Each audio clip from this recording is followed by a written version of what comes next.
এই মুহূৰ্তত আহি পৰিছে কেইবাটাও বিগ ব্ৰেকিং নিউজ আৰু এনে ধৰণৰ খবৰসমূহ নিতৌ চাবৰ কাৰণে চেনেলটো সাবস্ক্ৰাইব কৰি ভিডিঅ'টোত এটা লাইক কৰি দিব।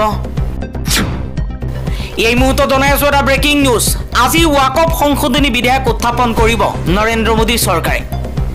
মোদী চৰকাৰে সংসদৰ বাজেট অধিৱেশনৰ দ্বিতীয় পৰ্যায়ত ওয়াকফ সংশোধনী বিধেয়ক আনিবলৈ প্ৰস্তুতি সম্পূৰ্ণ কৰিছে।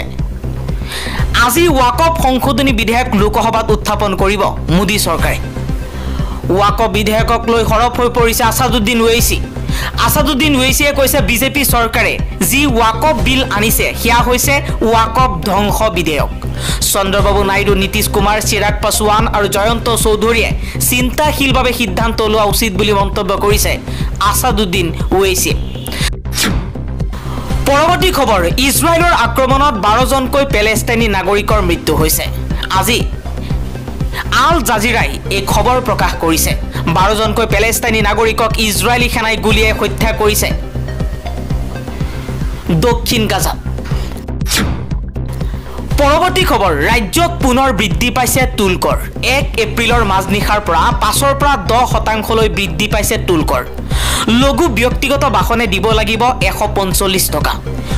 পূৰ্বে টুল গেটত দিব লাগিছিল 140 টকা। অহা যোৱাৰ বাবদ 204 টকাৰ পৰা 215 টকালৈ বৃদ্ধি। লঘু বাণিজ্যিক বাহনে দিব লাগিব 220 টকা। পূৰ্বে লঘু বাণিজ্যিক বাহনে দিছিল 230 টকা।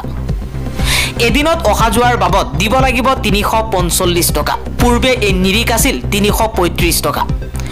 গধুৰ যান বাহনে দিব লাগিছিল 510 টকা। এতিয়াৰ পৰা গধুৰ বাহনে দিব লাগিব 525 টকা।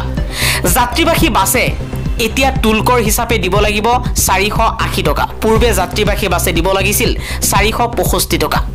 যাত্ৰীবাহী বাছে অহা যোৱাৰ বাবদ দিব লাগিব 720 টকা, 725 টকা। পূৰ্বে যাত্ৰীবাহী বাছে দিছিল 700 টকা। আন এটা খবৰ, আজি ৰাভা স্বায়ত্তশাসিত পৰিষদৰ নিৰ্বাচন। 4 লক্ষাধিক ভোটাৰে নিৰ্ণয় কৰিব 93 গৰাকী প্ৰাৰ্থীৰ ভাগ্য। স্বায়ত্ত পৰিষদৰ 20টা পৰিষদীয় সমষ্টিৰ এই ভোট গ্ৰহণ আজি অনুষ্ঠিত হ'ব। জানিব পৰা মতে মুঠ 362টা ভোট কেন্দ্ৰত ভোট গণনা আৰম্ভ হৈছে। উল্লেখ্য যে এই নিৰ্বাচনৰ ভোট গ্ৰহণ ইভিএমৰ পৰিৱৰ্তে বেলট কাকতত অনুষ্ঠিত হ'ব। পৰৱৰ্তী খবৰ, বিজেপি আৰু পুৰণি বিজেপিৰ মাজত কোনো সংঘাত নাই। এইবাৰ এই মন্তব্য কৰিছে অসম প্ৰদেশ বিজেপিৰ সভাপতি দিলীপ শইকীয়াই। 2025 চনৰ আৰম্ভণিতে ৰাজ্যিক বিজেপিৰ সভাপতি হিচাপে দায়িত্ব লৈছে বিজেপিৰ জ্যেষ্ঠ নেতা দিলীপ শইকীয়াই। উল্লেখ্য যে দলৰ সভাপতি হিচাপে শইকীয়াৰ নিযুক্তি এনে এক গুৰুত্বপূৰ্ণ সময়ত হৈছে যেতিয়া দলৰ ভিতৰত আভ্যন্তৰীণ বিভাজন আলোচনাৰ বিষয় হৈ পৰিছে। বিজেপি দলৰ জ্যেষ্ঠ নেতাসকলৰ মাজত ৰাজহুৱাভাৱেই চলিছে বাক বিতণ্ডা। 2023 চনত প্ৰাক্তন কেন্দ্ৰীয় মন্ত্ৰী ৰাজেন গোহাঁইয়ে সমষ্টিৰ সীমা পুনৰ নিৰ্ধাৰণৰ প্ৰতিবাদত মন্ত্ৰীসভাৰ পৰা পদত্যাগ কৰাৰ লগতে মুকলিকৈ অভিযোগ উত্থাপন কৰি কৈছিল যে দলৰ ভিতৰত ক্ষমতাৰ ভাৰসাম্য বজাই ৰখাত মুখ্যমন্ত্ৰী হিমন্ত বিশ্ব শৰ্মা বিফল হৈছে। আনকি মুখ্যমন্ত্ৰীগৰাকীয়ে বিজেপিক বিপদে পৰিচালিত কৰিছে বুলিও অভিযোগ উত্থাপন কৰিছিল বিজেপিৰ প্ৰবীণ নেতাগৰাকীয়ে। 2024 চনৰ লোকসভা নিৰ্বাচনৰ সময়ত অসমৰ মুখ্যমন্ত্ৰী হিমন্ত বিশ্ব শৰ্মাই ৰাজেন গোহাঁইক দল বিৰোধী মন্তব্য নিদিবলৈ কঠোৰ সকিয়নি দিয়াৰ সময়তে পুনৰ আৰম্ভ হয় বিজেপি আৰু পুৰণি বিজেপিৰ সংঘাতৰ আলোচনা।